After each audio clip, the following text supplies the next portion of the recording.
From a $2 billion skyscraper in Mumbai to hidden tech fortresses in Shenzhen, Asia's billionaires live like modern royalty, each ruling their empire in a different way. But beneath the gold, jets, and global influence lies something far more revealing about what power truly means in the East. Stay until the end, because we'll uncover which billionaire secretly built a palace so extravagant it rivals actual royal dynasties. Mukesh Ambani, India's modern Maharaja. In a country of over 1 billion people, Mukesh Ambani lives in a world that feels almost otherworldly. With a net worth exceeding $95 billion, he stands not only as India's richest man, but as a symbol of how power, technology, and tradition intertwine to create a new form of modern royalty.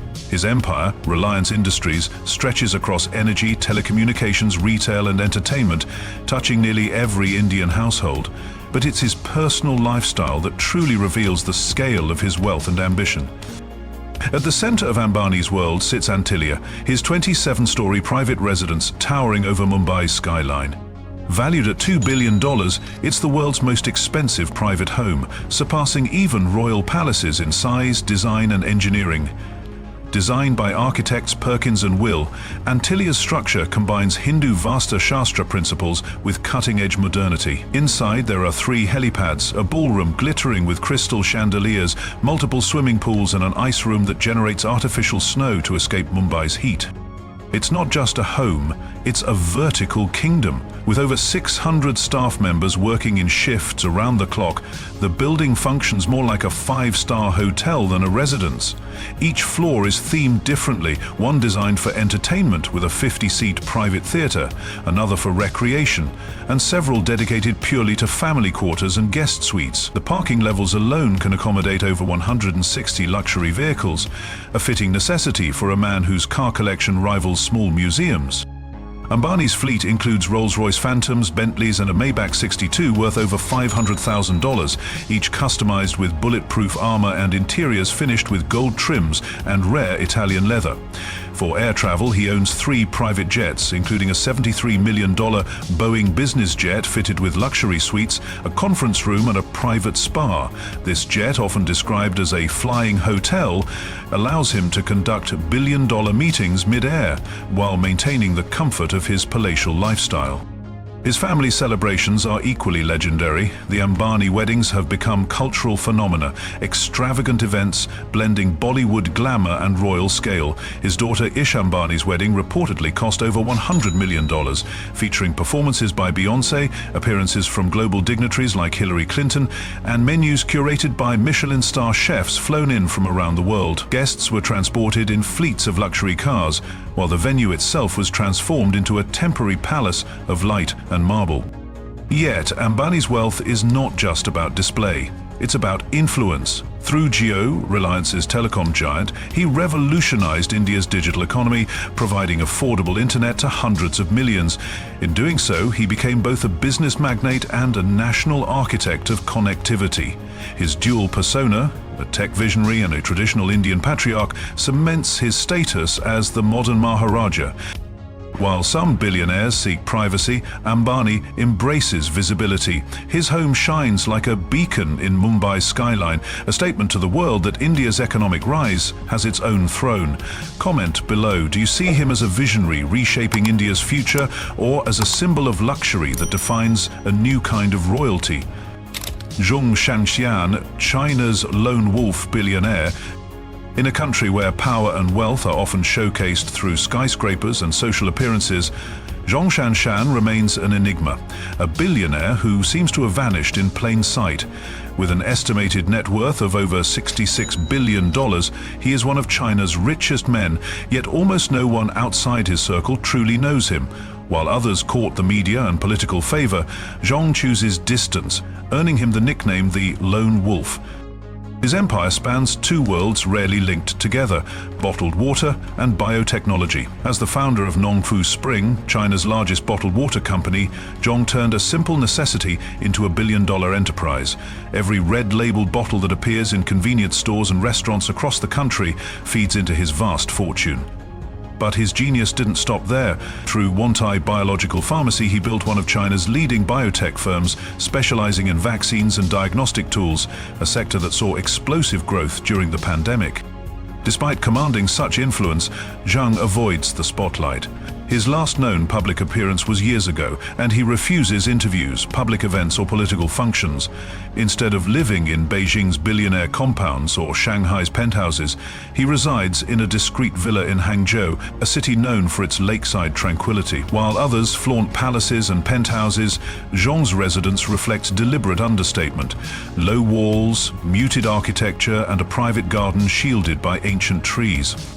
His modesty, however, doesn't mean austerity. Those close to him describe a man with refined tastes, hand-bound books in his study, antique calligraphy pieces adorning his walls, and a private wine cellar stocked with French vintages worth hundreds of thousands of dollars. Yet, he values solitude over spectacle. Unlike other tycoons, Zhong doesn't surround himself with entourage or security details. His schedule is self-contained: early mornings of meditation, late nights of reading, and minimal social contact beyond his company's inner circle. This self-imposed isolation is not accidental, it's strategic. In a political environment where visibility can become a liability, Zhong's silence has become his armor. His companies remain profitable and powerful, yet politically neutral. By staying out of the limelight, he avoids the scrutiny that has ensnared other tech billionaires in China. It's a masterclass in control, maintaining empire without spectacle, influence without exposure. Even his approach to philanthropy reflects quiet intent. Instead of televised donations, Zhong funds education and water sustainability projects through anonymous channels. His philosophy is rooted in Taoist minimalism, the idea that wealth should sustain, not define. He often quotes a Chinese proverb to his team: "Flow like water, but never become the riverbank." Zhong Shanshan's life is a paradox of modern wealth, immense fortune wrapped in invisibility. While his peers build brands around fame, he has turned absence into identity. His empire thrives without extravagance, his influence expands without noise, and his fortune grows while he fades from view. A billionaire ghost in the age of digital transparency, quietly proving that sometimes the greatest power lies in restraint. Jack Ma, from teacher to tech tycoon. Long before his name became synonymous with global e-commerce, Jack Ma was a humble English teacher, earning less than $15 a month in Hangzhou. What set him apart wasn't wealth, but vision, a belief that technology could connect China's entrepreneurs to the world. In 1999, that belief became Alibaba, a startup launched from his modest apartment with 18 friends and a dream. 2 decades later, it became a corporate empire worth over $400 billion. And Jack Ma, once rejected from jobs at KFC and police academies, emerged as one of Asia's most influential billionaires, with a net worth once peaking near $48 billion. Alibaba transformed not just commerce, but culture. Platforms like Taobao and Tmall gave small businesses the reach once reserved for global corporations. Meanwhile, Alipay, its digital payment system, revolutionized how China handled money, allowing millions to leapfrog from cash to mobile transactions almost overnight. It wasn't just a company, it was an ecosystem that reshaped how 1.4 billion people shop, pay, and live. Ma often said, in other countries, e-commerce is a dessert. In China, it's the main course. Yet behind that empire lies a man who rejects extravagance. Unlike many billionaires who flaunt their wealth, Jack Ma prefers simplicity and movement over material excess.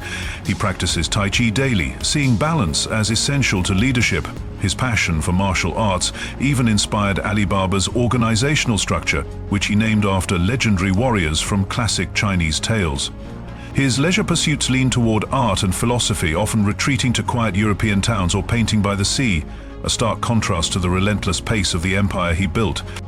Still, his wealth is impossible to ignore. Ma owns a $23 million mansion in Hong Kong's exclusive Victoria Peak, overlooking the South China Sea. The property boasts floor-to-ceiling glass windows, minimalist Italian interiors, and panoramic views that symbolize both distance and perspective. a fitting metaphor for a man who has chosen to step away from the public eye. Beyond Asia, he owns estates in New York and France, one of which includes a vineyard valued at nearly $30 million, where he spends time blending business strategy with meditation and winemaking. But life at the summit brought its own storms. After a controversial 2020 speech criticizing financial regulation in China, Ma disappeared from public view for months. Rumors swirled about his whereabouts until he quietly resurfaced, visiting schools and agricultural sites, appearing humbler, older, and more introspective. It was a reminder that in China, even billionaires must learn to move carefully within the system that made them powerful. Today, Jack Ma remains an enigma, neither fallen nor ascendant, but transformed. He devotes more time to education, sustainability, and rural innovation, guiding the next generation through philanthropy rather than profit. His story is more than one of wealth. It's a meditation on ambition, power, and resilience. From classrooms to boardrooms, his life reflects a deeper truth, that even in a world of algorithms and billion-dollar valuations, wisdom remains the most valuable currency of all. Ma Huateng, the architect of China's digital empire. In the vast, ever-evolving landscape of China's technology revolution, Ma Huateng, known to most as Pony Ma, stands as both a visionary and a mystery.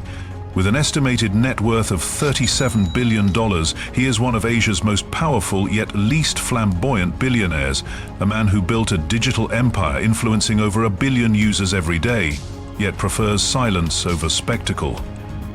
Ma's empire is Tencent Holdings, a company so deeply embedded in daily Chinese life that its platforms shape communication, finance, gaming, and entertainment. At its heart is WeChat, an app with more than 1.2 billion active users. But WeChat is not just a messaging tool, it's China's digital backbone. From payments and online shopping to healthcare bookings and financial transactions, it serves as a country's parallel universe of convenience and control. Every time someone pays a bill, books a doctor, or hails a taxi, there's a good chance Pony Ma's company is earning a fraction of the profit. His empire stretches far beyond social media. Tencent owns major stakes in Riot Games, creators of League of Legends, one of the world's most played esports titles, and holds significant investments in Epic Games and Activision Blizzard. These gaming ventures not only generate billions in revenue, but have made Tencent a silent global force in digital entertainment. Through strategic partnerships, the company has extended its reach into music streaming, AI research, and fintech, securing dominance across multiple industries. Yet despite his enormous influence, Ma Huateng is a stark contrast to many of his billionaire peers. Where others flaunt supercars and media empires, he operates in near invisibility. He rarely grants interviews and avoids political commentary, choosing data over drama. His leadership style is analytical, rooted in statistics, precision, and quiet decision-making. Employees describe him as reserved but calculating, a leader who rarely raises his voice, but whose strategic choices redefine industries. When it comes to lifestyle, Ma's taste reflects a minimalist interpretation of wealth. His $60 million mansion in Hong Kong, located in the ultra-exclusive Deepwater Bay area, offers breathtaking views of the South China Sea. Unlike the towering extravagance of Ambani's Antilia, Ma's residence is designed with understated elegance. Neutral tones, clean architecture, and panoramic windows that blur the line between serenity and power. He also owns a private art collection valued in the tens of millions, featuring Chinese contemporary masterpieces and rare international works. Each piece represents not ostentation, but intellect, a visual diary of China's modernization. Behind this quiet exterior, however, lies a man who understands power in its most modern form, data. Pony Ma has built an empire where influence is measured not in land or oil, but in user behavior and engagement. His control over China's digital infrastructure gives him unparalleled insight into the nation's economic pulse and consumer habits, making him one of the most strategically positioned figures in Asia. As yesterday's right-hand man with Raymond Turing, whose partnership at NASA inspired him, he presents the most strategically positioned figures in Asia. Ma Huateng represents a new kind of royalty in the digital age, an emperor of algorithms who has turned technology into sovereignty. His story is not of loud ambition, but of subtle dominance, where silence itself becomes a language of power, and the next chapter of his empire is still quietly being written. Gautam Adani, the infrastructure king of India. In a nation defined by ambition and scale, Gautam Adani has risen from modest beginnings to become one of India's most powerful figures. A billionaire whose empire literally fuels, connects and powers the country. With a net worth exceeding $59 billion, Adani's journey from a small trading firm to a global infrastructure powerhouse mirrors India's own transformation into a modern industrial giant. Born in Gujarat in 1962, Adani began as a diamond sorter in Mumbai before returning home to build his own trading business. What started as a small import-turn company quickly evolved into the Adani Group, a conglomerate now spanning ports, energy, logistics, mining and airports. His ability to read economic tides and move faster than competitors turned Adani from an entrepreneur into a nation builder. Today, his companies handle nearly a quarter of India's cargo and operate 13 ports and terminals, including the massive Mundra port, the largest commercial port in the country. His ambitions didn't stop at the shoreline. Through Adani Power and Adani Green Energy, he spearheaded India's push into renewable and thermal energy, building an empire capable of lighting millions of homes. His commitment to green innovation saw him invest over $10 billion in renewable energy, securing partnerships that align profit with sustainability. The Adani Group also owns Adani Transmission, managing one of the largest private power grids in Asia, a literal backbone of India's electricity supply. But while his business network stretches across continents, Adani's personal world exudes a quieter form of luxury. He resides in a $10 million mansion in Lutyens, Delhi, an area home to India's elite politicians and diplomats. The estate, surrounded by manicured gardens and colonial architecture, features Italian marble interiors, grand chandeliers, and private courtyards designed for privacy and prestige. He also owns high-end real estate in Ahmedabad and properties abroad, rumored to include a retreat in Dubai known for its sea-facing opulence. Adani's car collection reveals a mix of power and elegance. Ferraris, Rolls-Royces and BMW 7 Series, all customized for comfort and security. His air fleet includes private jets and helicopters used to travel between business sites scattered across Asia and beyond. Each flight doubling as a moving boardroom where billion-dollar deals take shape. Yet, beneath the surface of this grandeur lies a strong emphasis on purpose. Through the Adani Foundation, he has donated over $300 million toward education, healthcare, and rural development. The foundation funds schools, hospitals, and skill-building centers across India's underserved regions, aligning with his belief that infrastructure isn't just about steel and concrete, it's about human progress. Gautam Adani's empire has not been without scrutiny or controversy, but even his critics acknowledge his unmatched influence over India's modern economy. He embodies the paradox of the new Indian billionaire, rooted in national development, yet global in ambition. Every port, every power plant, every investment echoes the same message. Adani doesn't just build companies, he builds systems that define a nation's future.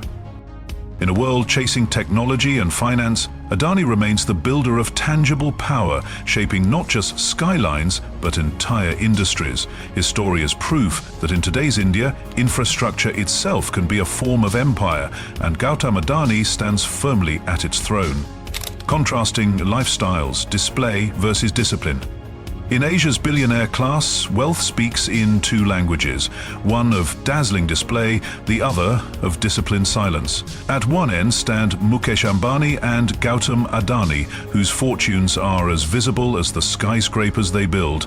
Their lives are defined by opulence, billion-dollar estates, private jets, and global-scale celebrations that double as declarations of power. Ambani's $2 billion home Antilia towers over Mumbai as both a residence and a monument to his empire, while Adani's $10 million mansion in Lutyens, Delhi symbolizes his ascent from modest beginnings to elite corridors of power. Their stories aren't just about wealth, they are about visibility, influence, and control of narrative.